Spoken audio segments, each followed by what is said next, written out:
Hi, I'm Reenah's son, calling from Australia, and I'd like to read something to you about women in world affairs. Our society runs on what you could call many distorted principles. These principles are our inheritance from many thousands of years of directed attempts to live together as a species. What is missing from these principles? One answer would be the input from the female half of the population, because for so long her words have been ignored. Perhaps in much of life she doesn't need principles for what is a natural reciprocal connection, her innate sense of relationship that exists before any principle has been laid down. Yet how could our societal codes get so far from what to her is so obvious? Her loving, caring, nurturing stewardship of resources and long-term sustainability of our planet. Let us all pray that she will now step forward and offer her innate knowledge, even insist that it be considered in the remaking of our world. Let us hear from our female leaders, even those that are directive and able to challenge the prevailing masculine point of view.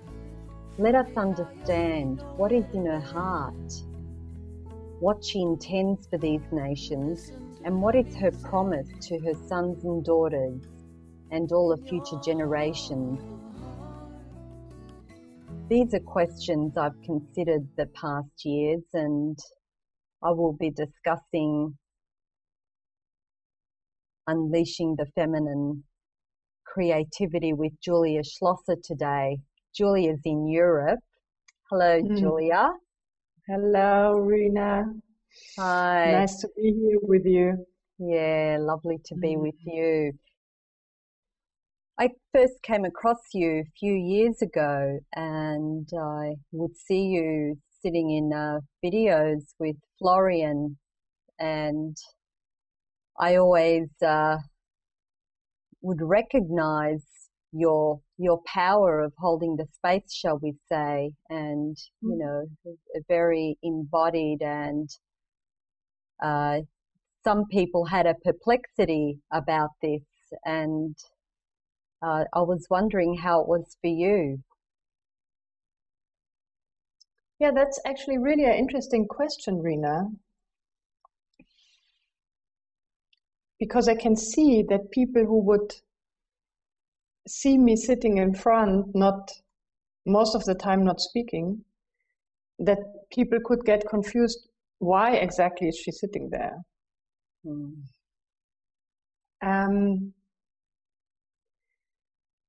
From my perspective, you said embodied, and that really rings a bell, because I've been into body work since I was 18. So that really is the exploration here. How can that be lived in the body? And that also, for me, always happens in the meetings, either when I sit with my husband or when I sit alone. It doesn't matter so much. But it's like being present in the body to the degree the system already allows it. And that's where I feel people are met.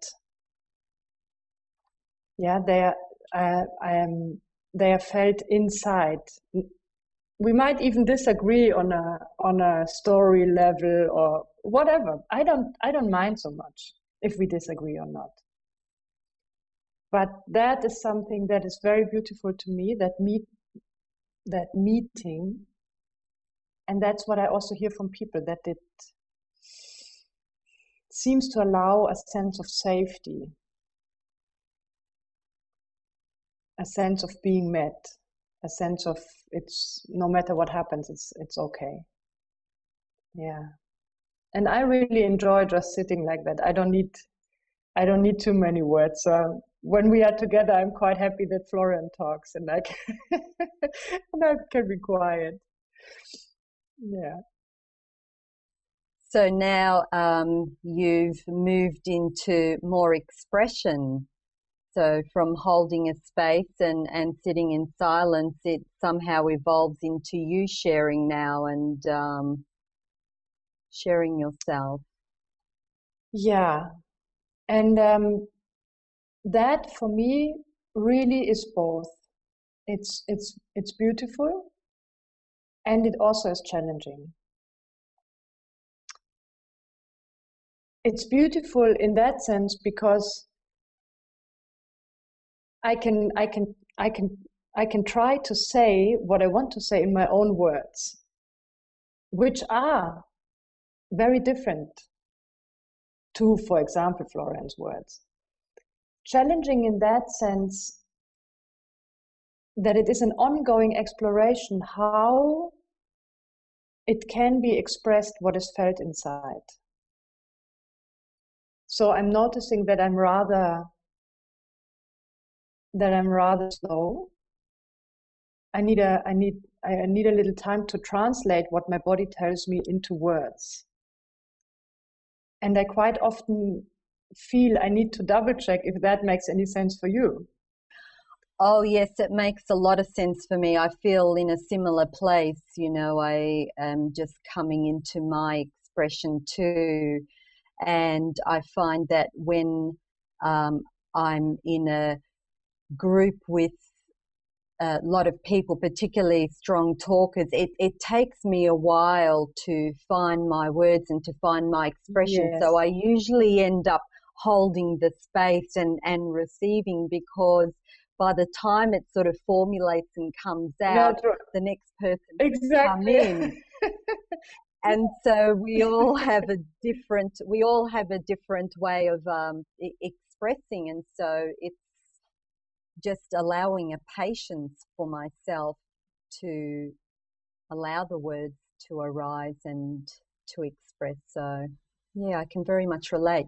I consider myself to be a creative woman. I've done so much in my life, and I've raised two daughters now in their 20s, and sometimes, yeah, and sometimes I'm so tempted to just go off balance and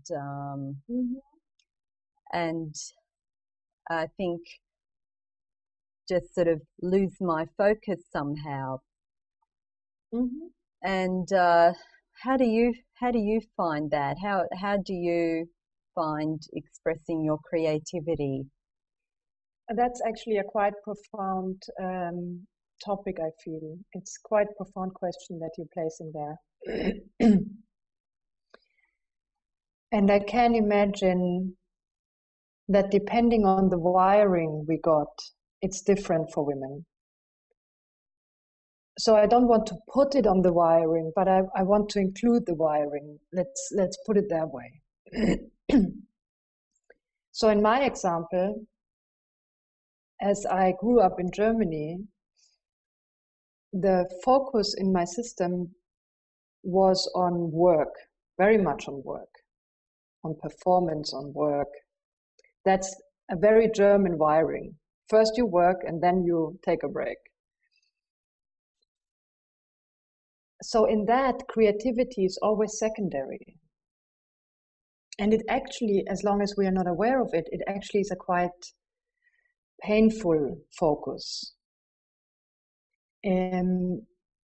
I would say that inside the being is almost starving, because it's not on a society level. It looks fantastic. We are performing, we are working, yeah, we earn money or whatever it is, study, get degrees. But in the inside, and I think that many of us know that actually, that in the inside it feels like it's starving. I'm not, something's missing, the beauty, the color. Yeah, I think that many of us know that. So now, living in Spain since 2.5 years, the energetic field here is very different. So they first take a siesta and then they have a fiesta. So first they take a nap and then they have a party and then in between they work. Yeah, but it's a whole different energy field. which for the wiring that was here, or the conditioning, is fantastic. So I'm noticing in those past 2.5 years that there's more space for natural creativity. And I think that is, in my own experience, that no matter what creativity looks like, that's so very important for the nurturing inside. I can't say what it's like for men, but I feel that for women in particular, this is quite important to always have an eye on that, if that's nurtured or not. Yeah. I can relate to the wiring you speak of about your German background. I'm born in Australia. I'm a first generation Australian, and my parents are Macedonian. And so they witnessed a lot of atrocities and went through a lot of suffering and close family members, dying and being killed. And so, of course, I lived this every day of my life. And so that wiring was, sort of very similar to what you expressed.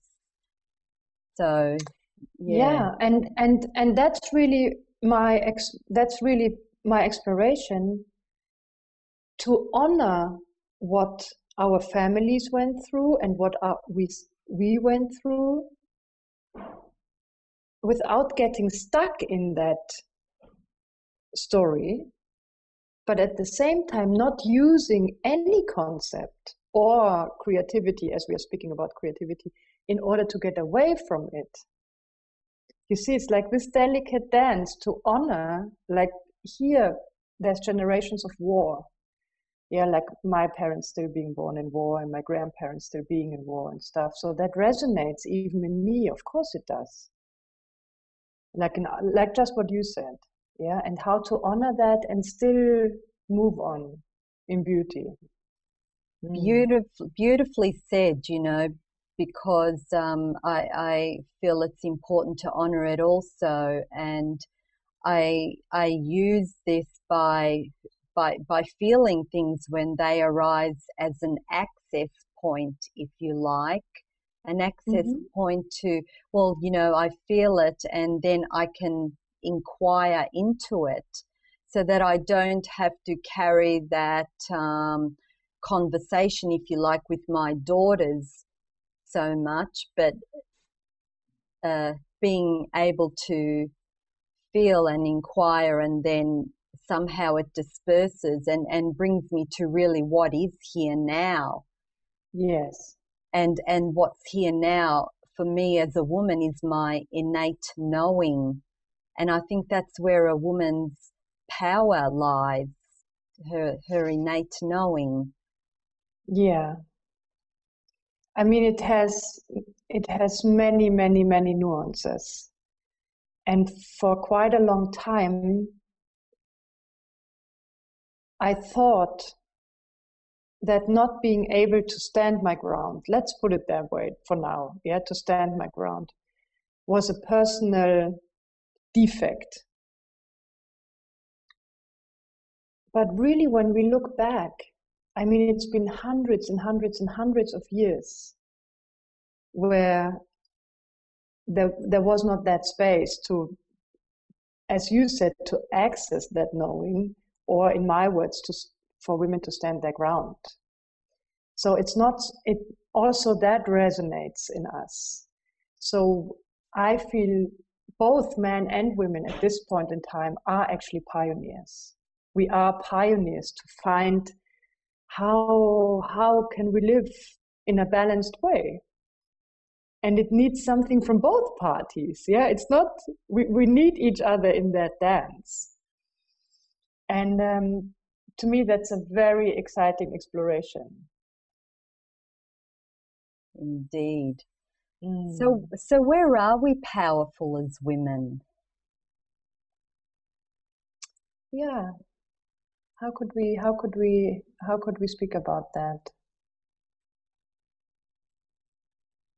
Well, one way would be to recognize that, as I was saying before, our knowing and our knowing was never really understood, shall we say, by philosophers and thinkers and rule makers, and somehow I guess a lot of women were afraid to express and come out and be heard because it simply wasn't understood in the past. But now there seems to be more space, a spaciousness where we can allow this expression to come up and be received.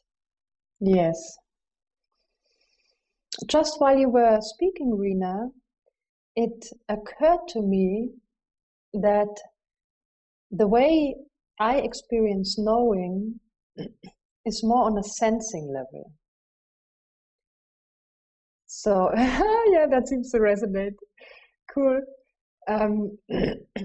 It's more as if my entire being, including my body, well, or it almost feels as if it would originate from the body. It's a little tricky with words there, but it's more like on a sensing level. And then, so it's not very much from here, but it really is like from the cells, from the body, and it's got this this moving power, yeah, like a boat, this moving power. So it is actually quite powerful. Yeah, but maybe it's like a sensed knowing. I don't know how we could. There's no words yet for that, huh? We really have to invent that. And can that be put into distinctions? Mm-hmm. What do you mean with distinction? I'm not quite clear if I understand the question. Like that, when you were sharing on this energy that you're feeling, you know, this was the thing. A lot of men never understood us or these differences about us. Somehow we weren't able to distinguish things for them to understand, and I'm just wondering how we distinguish it now. Yeah. Does that make tricky, right?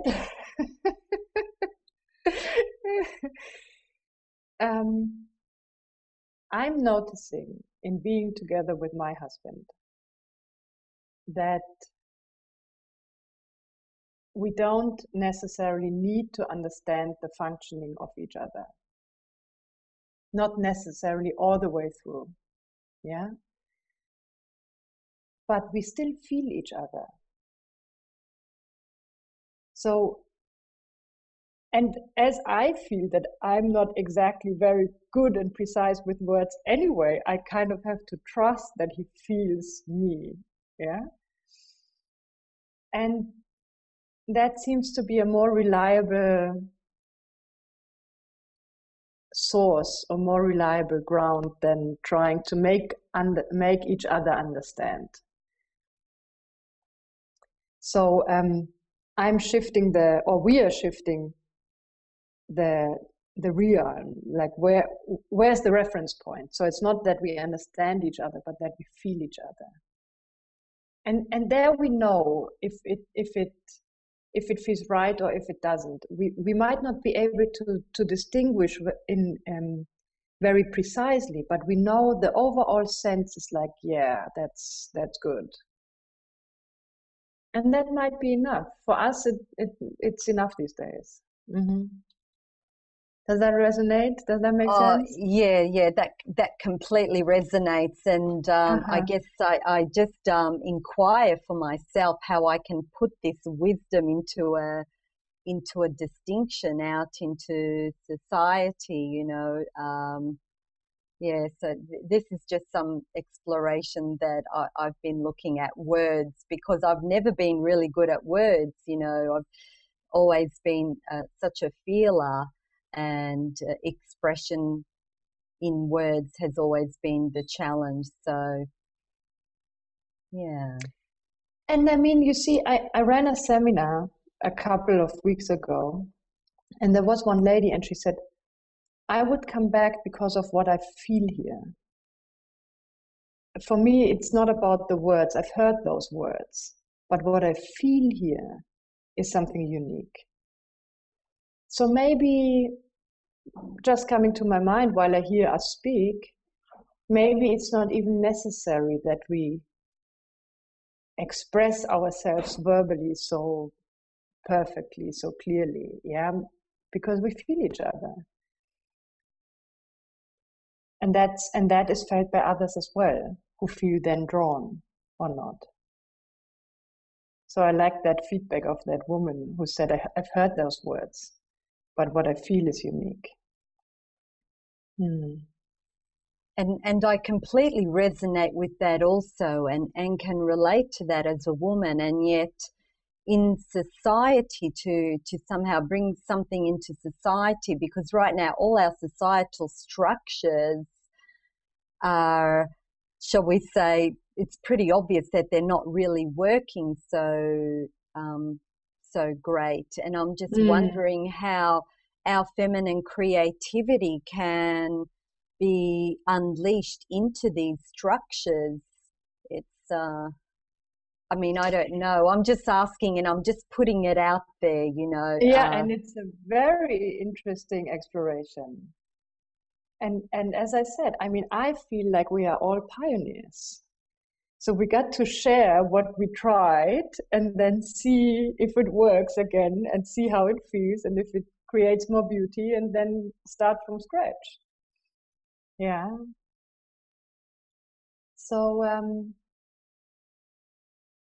I always try to keep it down to my life. And it's just how it works here. Yeah, I'm not very much into big changes or big scale considerations. But I'm a lot into, does it work in my life? Does it bring peace in my family? Does it bring peace with my friends? Is there more beauty in my life? And from there, I trust that it grows with every person I meet, that sparkle grows, that sparkle touches people, and then it changes something in their life, and then they walk in more beauty. So it's more like this bottom up or inside out movement, right? But I see the value of including the big picture.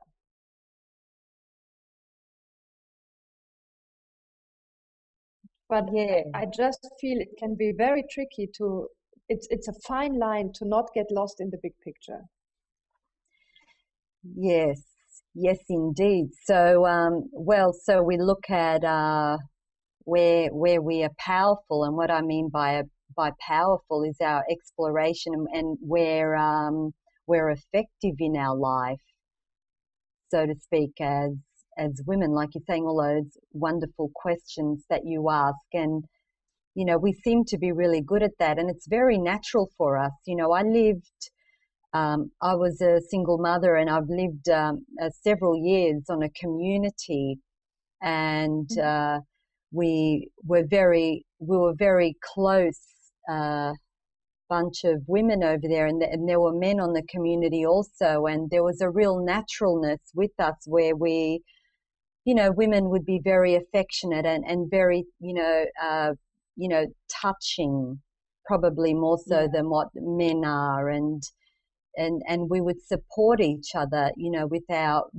physical affection, if you like, as well as listening and looking after everyone's children together. Even the women that weren't mothers, it was just natural to them also, you know, to yes, exactly. You know, it didn't matter whether they were or not. Everyone just embraced that, and that was sort of very natural. There were certainly things that we were really good at as women. So I want to look at, where do women give their power away? Yeah, that's a very profound question, because that question actually takes us out of victimhood. Yes, yes. Yeah. And and again, it's a very fine line between what has happened and turning yourself into a victim, or turning ourselves into victims. And that question, where have we given our power away, is a question that I reframe as, how did I contribute to that? What's been my contribution to that? And that's we can feel inside immediately, huh? That's a whole different story. Yeah, yeah, so beautiful. Yeah,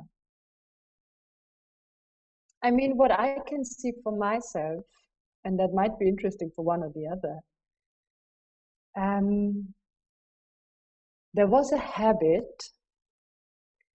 There was a habit of hiding. There was a habit of hiding.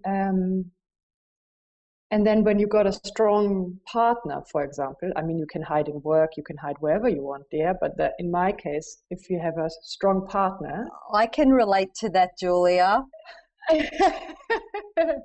I wonder why.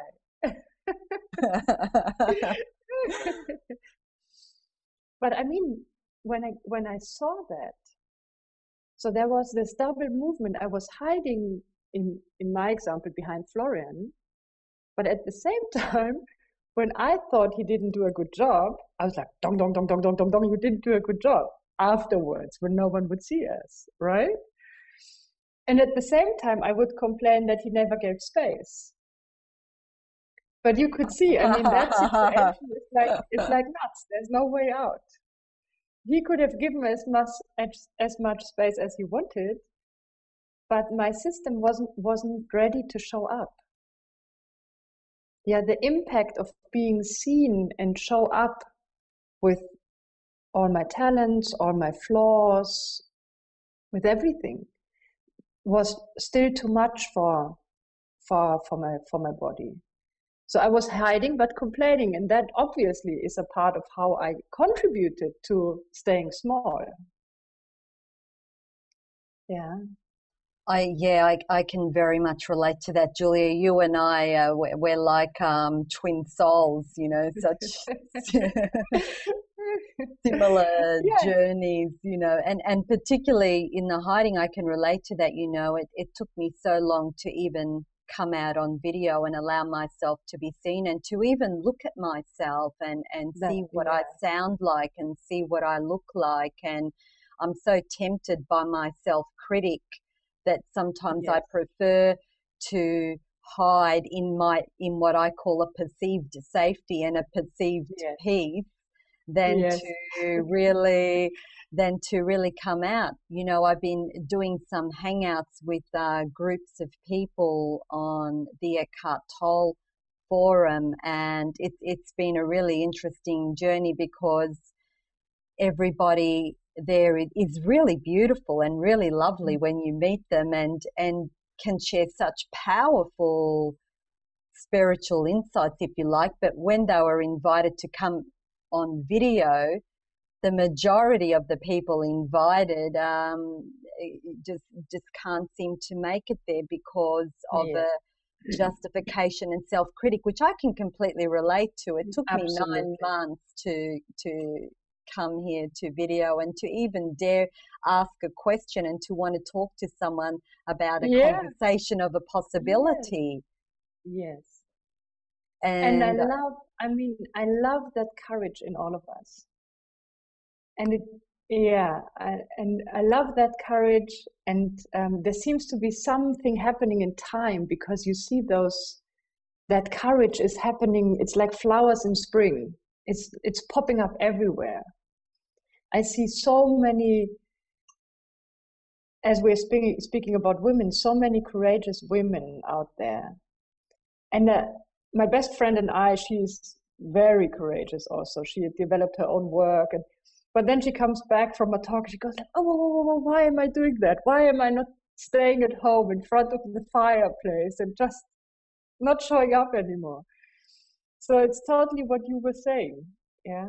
And I know that. And to be gentle and to take our time and to allow that growth naturally. Yeah. It's beautiful. So hiding is one way where I guess you could say we give our power away, and another one could also be focus. I know as a woman that I'm a real multitasker, and only because I've had to be with my life situation of raising two daughters on my own, and always doing so many things at the same time. Like when Richard came here, he doesn't have children, and he just has the ability to focus on just one thing. And I'm there doing about like 5 things at the same time while I'm juggling everything. Now, on one level, that's a real power, but sometimes because of that dividing, that parallel doing, or if you like, it can affect, my attention can tend to jump. I call it flitting.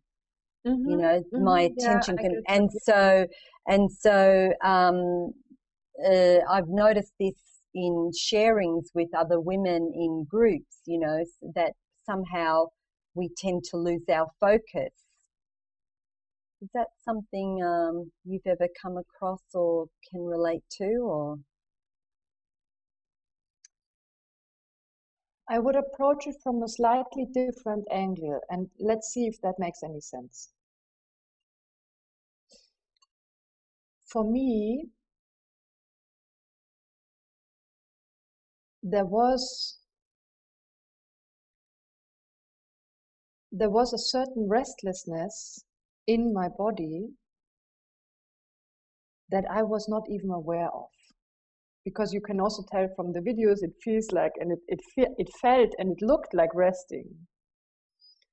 So, but then I noticed that underneath there was a level of, we could call it discomfort, we could call it restlessness, that, as I said, I wasn't aware of. And second, that I did not feel comfortable with. So that, and I only got to see that not a very long time ago, that made me move. So there was no way to sit down and focus on one thing only, because there would a discomfort would show up inside that was not felt so strongly when my attention was on many things. So I just take it one step back, and I noticed I would come home and whatever you do, there's like, you come home and you do 5, 6, 7 things at a time. But at one point I thought, nothing is so very important. But there was no capacity to just not do it, which then told me that there's no freedom. Freedom means I can do it and I cannot do it. And for most of us, I also cannot do it. It's not so much of an option. That's how it's revealing for me. Yeah, that, and then it comes back to my system. that's very clearly expressed, Julia. What about the emotional story? What about women losing focus by running with their emotional story? Yeah, what about that one? Of course. Of course. Can we all relate to that one? Absolutely. Absolutely. Absolutely. And then again, there's different wirings, and you certainly have noticed there's women who are like more, I always call it more the Italian style, yeah, like all over the place, very emotional. And same for men also, that's for all of us. And then there's women who are more logical, for example, more focused in their minds, and then others who are more focused in their bodies. so maybe I didn't mention it because it's not, I'm not exactly Italian wired. That's why I probably haven't mentioned it. Yeah. But of course, I mean, when something gets touched and emotion kicks off and there's no resting, no, you see in that touch, awareness gets lost. Of course, definitely takes us out of focus within a fragment of a second. Yes, because we give it so much meaning. We sort of seem to build upon it when these emotions arise. Many of us will start, finding evidence for it or something, Exactly. and building on that. And so, how can we support women in situations like this, or how can we support to empower women? Like, is that Yeah. something you would do, something you do in your groups that you have done with women? Because I'm aware you run groups with both men and women, as well as having done groups with women, right? Yes, absolutely. Yeah. I mean, the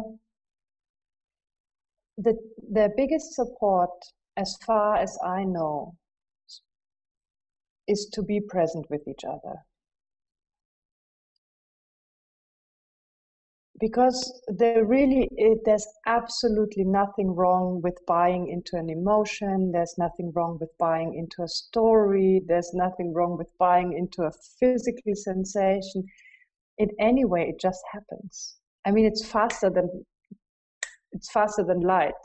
Yeah, it happens, doom, and off we are. When it has a certain intensity, it's quite tricky to catch ourselves and realize, see what's going on. But then when we sit together, when we are present with each other, when we can trust each other, there's so much more capacity that in a very natural way, things can become clear, things can get seen. And when it feels appropriate, and when it doesn't feel like hurting boundaries, then we can also speak, yeah, and share. This is what I feel is going on. Maybe that's of interest. But number one for me, the biggest support when I'm caught up in something, and the biggest support that I saw with other women and men, is to really be present. I'm there with you in this moment, right here, right now. Different universe in my experience. Yes, there's great power in receiving the other through our presence, as you say. Yes. I also discovered too that working in groups that after sitting and receiving the other, that what happens when this emotional story takes hold, certainly, like you say, it's totally fine that it does. And there's also a noticing that we stick it there with meaning, so to speak. Yes. It just, it's we stick it there, and if we can and somehow if we can assist in the inquiry, or for myself, I know when there's a contraction present, I always know that the contraction is not true, so to speak, because behind each contraction, I've discovered for myself, there's a story. Sometimes I'm not aware of it, in which case I don't do inquiry. I just allow it to be, I just allow it to be, and move and just move with that until somehow it just releases. And other times consciously, there sort of seems to be this access point where I see the story I'm telling myself, and somehow it just unsticks immediately with inquiry. So sometimes I wonder, can we support the other person if they're open to see what's meaning they're sticking onto the emotion, because for some people, emotions can linger for days and days. Yeah. And sure, it's totally okay, and I agree with you in that it's fine for it to be there, but at the same time, if we can catch that mechanism or that sticky stuff we put on it, it can be dispersed so that the attention just frees up. Yeah. I mean, first I wanted to add to what I said earlier, is that it's not limited down to being together physically, or even like we are now, yeah. But our capacity to stay present, and ultimately we always stay present to our own experience, never to someone else's experience, right? Kind of works, it seems to work its way through space and time. So how present I am with my experience has an effect on everyone who's connected with me. And that's something I like to take into consideration, because it breathes out into the bigger picture. Because otherwise it can get very narrow, like me and my experience in being present, and it doesn't work and all the rest of it, yeah? But that's also that's actually how we do support each other all the time. We only take care of ourselves, but it does have an effect on everyone who's connected to us. And you might have noticed, when you consciously think of someone, you feel them in you. And I know if I think of someone who I feel has a beautiful capacity to stay present, it changes my capacity to stay present. So that support is even, I mean, it's all happening only here, but as I said, it seems to travel through time and space, and we seem to support each other, almost like as a side effect. Yeah. So that was just something I wanted to add to what we spoke earlier. And then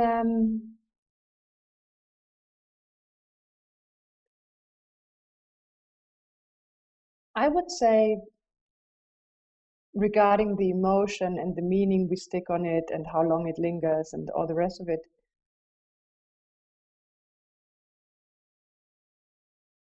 as long as we haven't seen that story is not true, it's an invention of our mind. It's an attempt of our mind to help us with something that feels uncomfortable inside. And as long as we haven't seen that trick, we hardly stand a chance.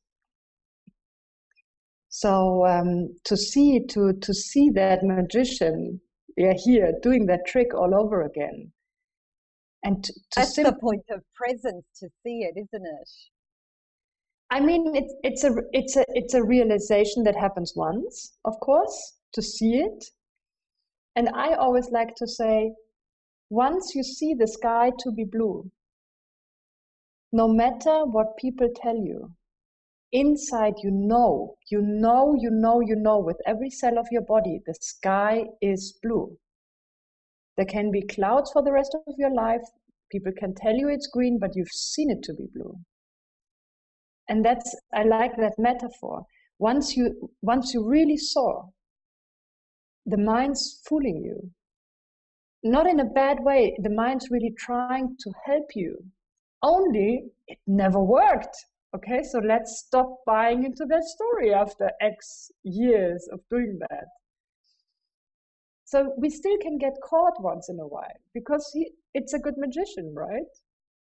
But somewhere down the road, we go like, oh yeah, the sky is blue. Now I remember the sky is blue. I bought into that story again, but I know the sky is blue. So, and I trust that. I trust that knowing always finds back its way to the surface. Even, I mean, we all are caught up once in a while, sometimes for shorter, sometimes for longer, yeah. But I trust that knowing. Otherwise, it gets a lot of hard work, and I'm more into Spanish lifestyle now. You see, siesta and fiesta. So I like to approach all of that also with a sense of humor, because otherwise it really gets into work and working on ourselves, and it's not about, yes. Yeah, it's about enjoying life, yeah, seeing, exploring in a joyful way. Many of us have forgotten. To celebrate. Exactly. And many of us have, in that focus of self-inquiry, many of us have forgotten that this can be beautiful. And even when I get caught up, yeah, then sooner or later I'll wake up again.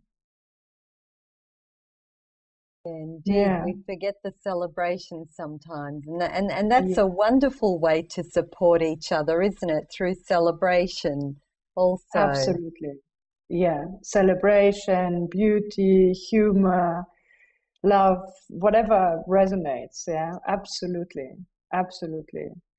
I find that this is a very, very important part of support. I totally agree. You see, with a little humor or a little joy, you see people shift like this. Yeah. And there's this quote, but I don't know from whom it is really. There's this quote, it's not about getting lost, but it's about finding your way back. So it's not about getting hooked or buying into something. We all do that. It's not even us doing that. It still happens, yeah? But at one point, it's seen, we go, another trap. Yeah, and then we continue. So let's look at the bigger picture now. We know how to support each other. We're standing in a circle together. And let's have a conversation for possibilities, an intention, if you like, a vision. And in order to have a vision, I guess we need to find our authenticity, because unless we're authentic, it's just an idea about something, right? Is that something you talk about? I like to call it the integrity of my heart, which leads to the same thing, which leads to the same authenticity. Only the integrity of my heart is something that is very close to me, in the sense of it's very dear to me, so I feel it's very precious, but also it's something that I can double check from moment to moment. Is my action in this moment within the integrity of my heart? Is what I speak in this moment, does the integrity of my heart speak? So that's something that is a very close, I don't like the word so much, but measurement maybe, yeah, or measurement stick. And there's a beautiful touch in that. We just touch each other in that integrity, which is for me the same than authenticity. Yeah, I just like to call it that way. Yeah. Does that go into that direction of what you brought up? The integrity of the heart. And another way I also put that is, we say, standing on pure intentions. Yeah. And the beauty is, it's the integrity of this moment. It's based on what's seen until now. I might speak an entirely different thing tomorrow, but I can't get bothered with that now. And this is the integrity of now. So to be free enough that things get seen, things change, things get realized, and tomorrow it's different, or in a year, or in a month, or whatever. Yeah. So we don't need to make a standpoint. We don't need to make a statement.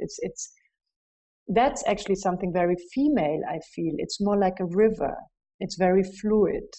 It's very alive. Yeah. I forgot a little bit the first question you came up with when we opened that subject. So let us all pray that she will now step forward and offer her innate knowledge, even assist that it be considered in the remaking of our world. Let us hear from our female leaders, even those that are directive and able to challenge the prevailing masculine point of view. Let us understand what is in her heart, what she intends for these nations, and what is her promise to her sons and daughters and all of future generations. How beautiful, huh?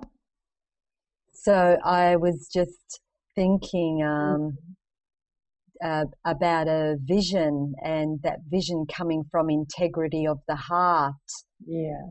And, you know, a vision for our children to live, and I don't mean personally children, I mean our children as a collective, to grow up in a different, say, environment to what we did. And, you know, can we have this intention? Can we hold this intention? Yeah.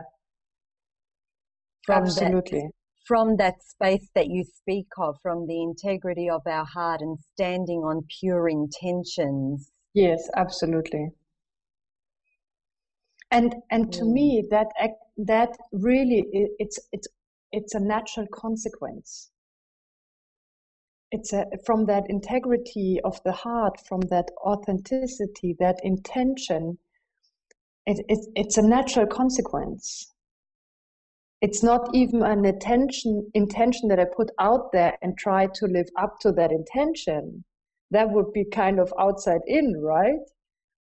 But from that integrity of the heart, I'm more aware of the suffering. I'm more aware of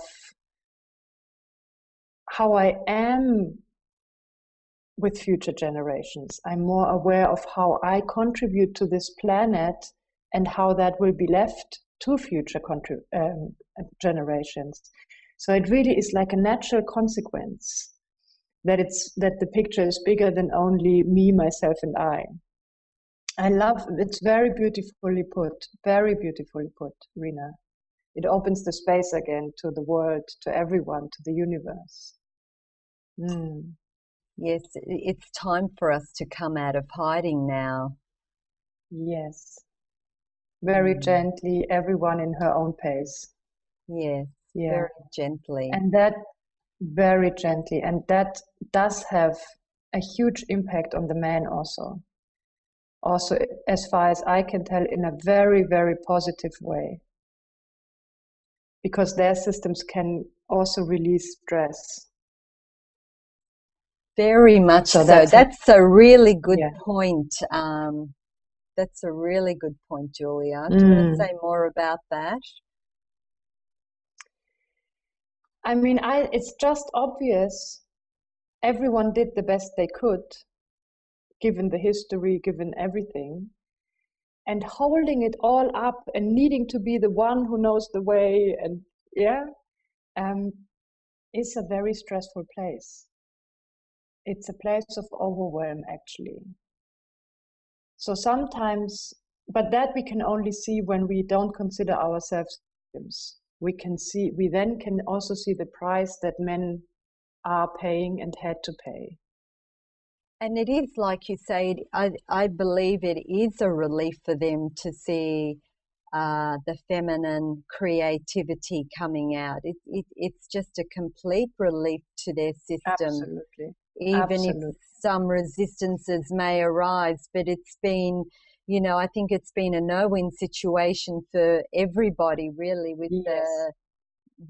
shall we say, a masculine dominance over the past so many thousand years, you know, because the men really weren't happy or fulfilled, and neither was the woman. And it feels like it's just coming into balance the more the woman is unleashing her creativity, the more male is somehow pulled into his balance. It's Yeah. just a nice dance. It's Yeah. just a really beautiful Yes. dance. I absolutely agree. And the resistance might show up, but it's not personal. Only old structures are challenged. And habitually, we all don't like that so very much if old structures are challenged. Yeah, so we have to work our way through that.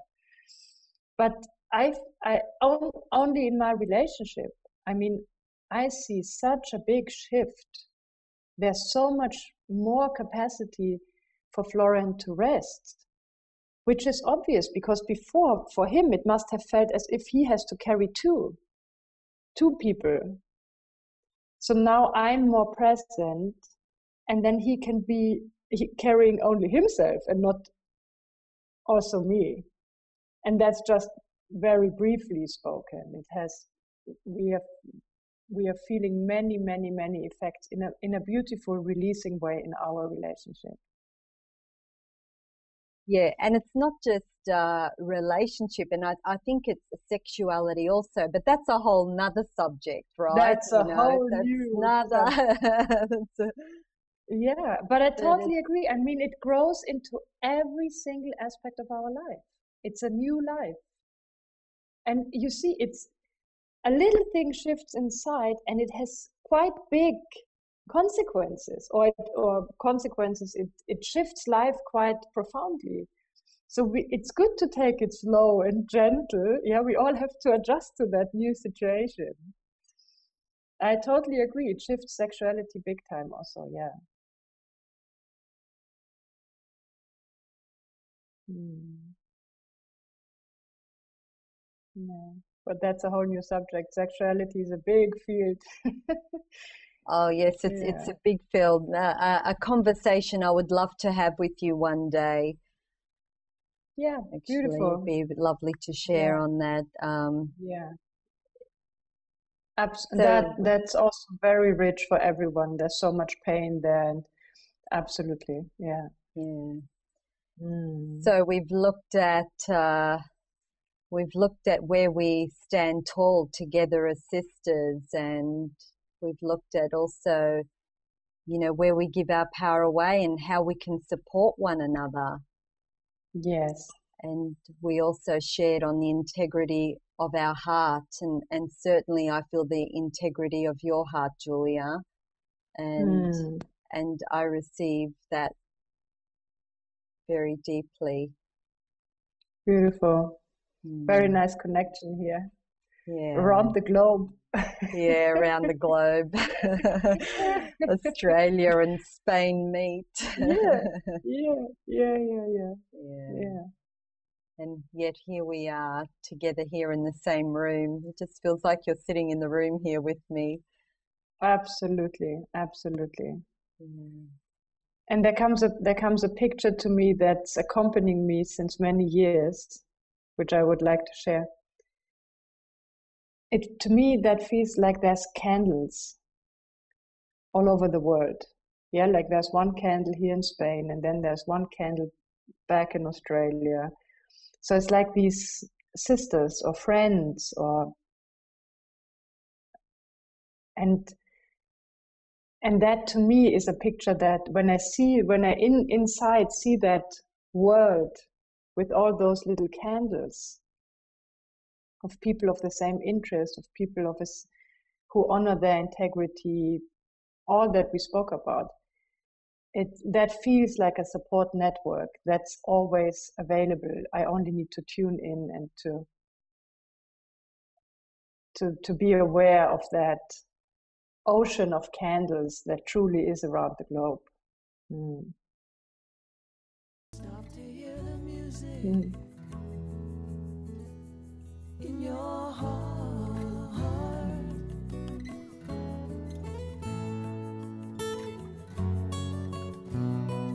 I very much enjoy sitting and speaking with you, Reenah. Thank you very much for making that possible, and to go out there and share and be visible and get people to speak with. That's fantastic. Yeah. Thank you, Joya. Very, very much a pleasure. Maybe you should give your mind a rest. Likewise, absolutely. And put its main assumption to the test. Just let go and see who leads the best.